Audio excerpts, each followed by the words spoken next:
Hello दोस्तों, आप सभी का स्वागत है आपके अपने YouTube चैनल अकाउंट ट्यूटोरियल में। हम लोग देख रहे थे परसेंटेज यानी कि प्रतिशत।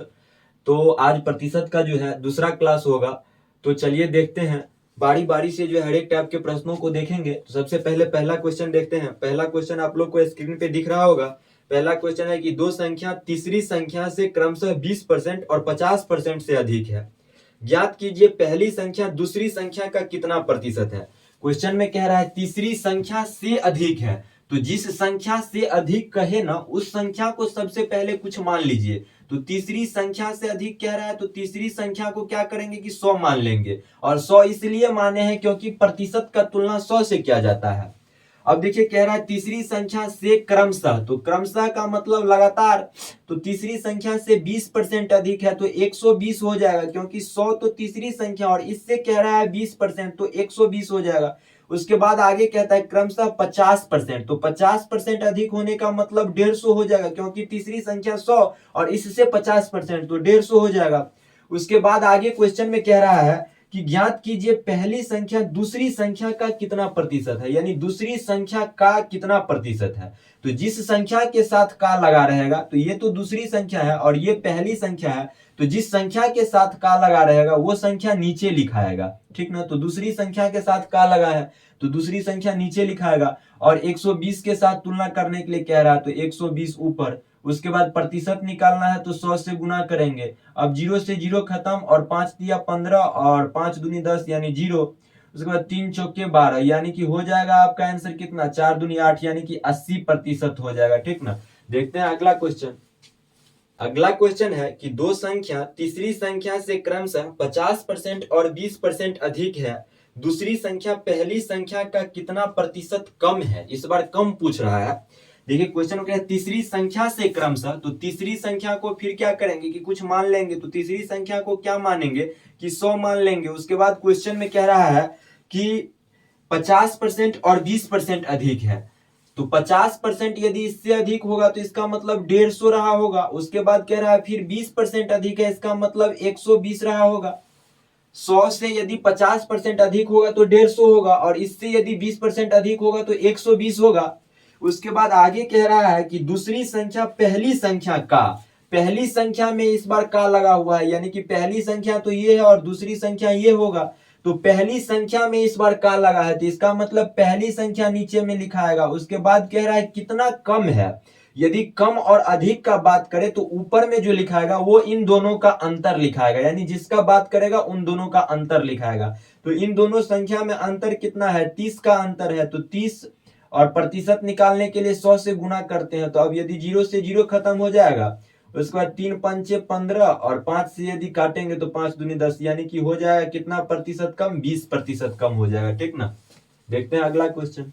अगला क्वेश्चन है यदि ए की आय बी की आय से 20% कम है तो बी की आय ए की आय का कितना प्रतिशत अधिक है।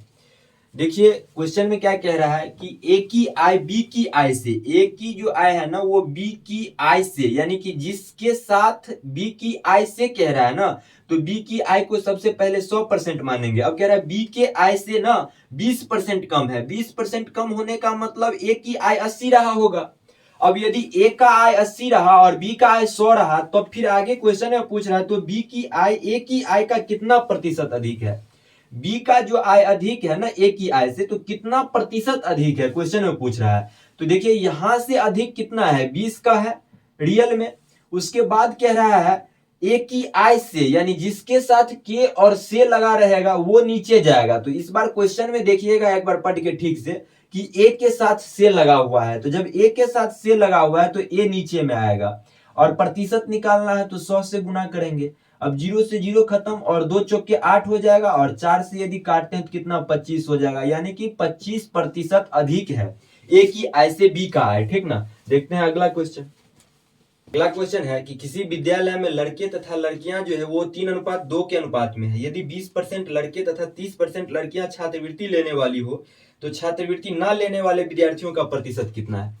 देखिए क्वेश्चन में जो दिया गया है वो बॉयज और गर्ल्स का जो है रेशियो दिया गया है कितना, 3:2 दिया गया है।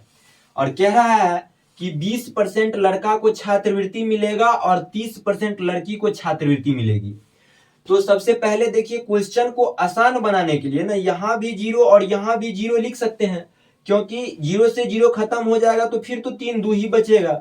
अब देखिए कह रहा है 20% लड़का को छात्रवृत्ति यदि मिल रहा है, तो 20% लड़का को यदि छात्रवृत्ति मिल रहा है तो 30 का यदि 20% निकालते हैं तो 20% में था, परसेंट हटेगा तो 100 से भाग करेंगे तो 0 से 0 खत्म और 0 से 0 खत्म, यानी 3 दूना 6, यानी 6 लड़का को छात्रवृत्ति मिल रहा है। अब यदि 30 में से 6 लड़का को छात्रवृत्ति मिल रहा है, जिसका मतलब 24 लड़का को तो छात्रवृत्ति नहीं ना मिल रहा है।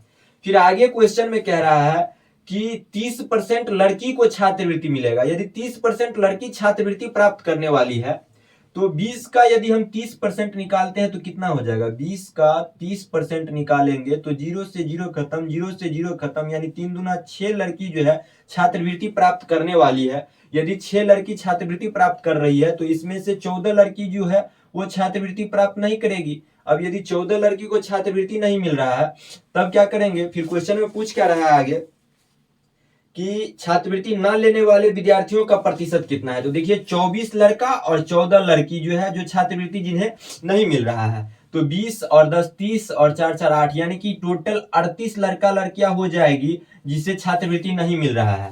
तो अब कह रहा है उसका प्रतिशत कितना है जिसे छात्रवृत्ति नहीं मिल रहा है उसका।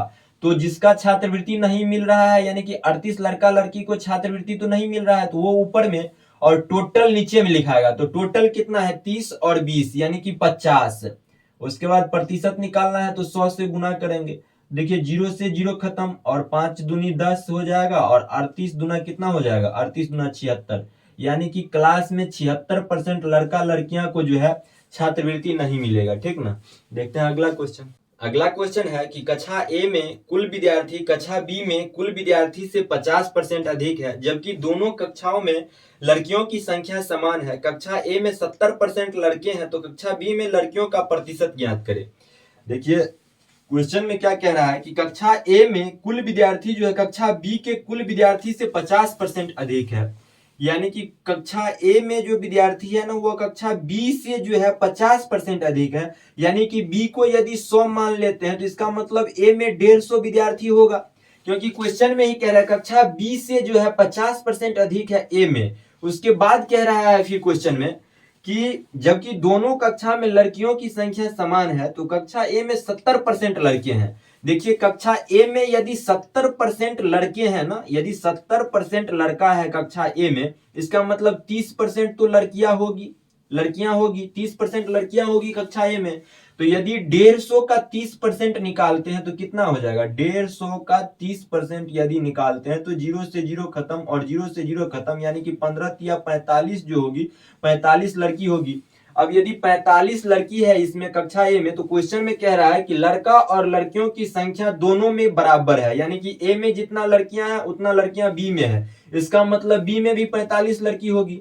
अब यदि बी में 45 लड़की है तो कह रहा है कि क्वेश्चन में कि कक्षा बी में लड़कियों का प्रतिशत ज्ञात करें। तो लड़कियों का प्रतिशत ज्ञात करने के लिए टोटल लड़की तो 45 है और टोटल क्लास में लड़का लड़की कितना 100 है, तो बट्टा 100 और गुने 100 करेंगे तो क्या हो जाएगा, 100 से 100 खत्म, यानी कि 45% हो जाएगा। यानी कि प्रतिशत का तो तुलना 100 से करवे करते हैं। तो क्लास में 100 लड़का लड़की थी, 100 टोटल विद्यार्थी था तो सीधे 45% हो जाता। लेकिन वैसे बनाकर देखें तो देखते हैं अगला क्वेश्चन। देखिए अगला क्वेश्चन है, यदि एक भिन्न का अंश 10% तक बढ़ जाता है और हर 12% घट जाता है तो नए अंश का मान 15/64 हो जाता है, तो मूल अंश क्या है। देखिए क्वेश्चन में जब भी भिन्न का बात करें तो समझिएगा कि वो x/y के फॉर्म में होना चाहिए, तब तो भिन्न कहलाएगा। उसके बाद कह रहा है कि अंश जो है 10% तक बढ़ जाता है और हर 12% तक घट जाता है, तो ऊपर वाला अंश कहलाता है और नीचे वाला हर कहलाता है।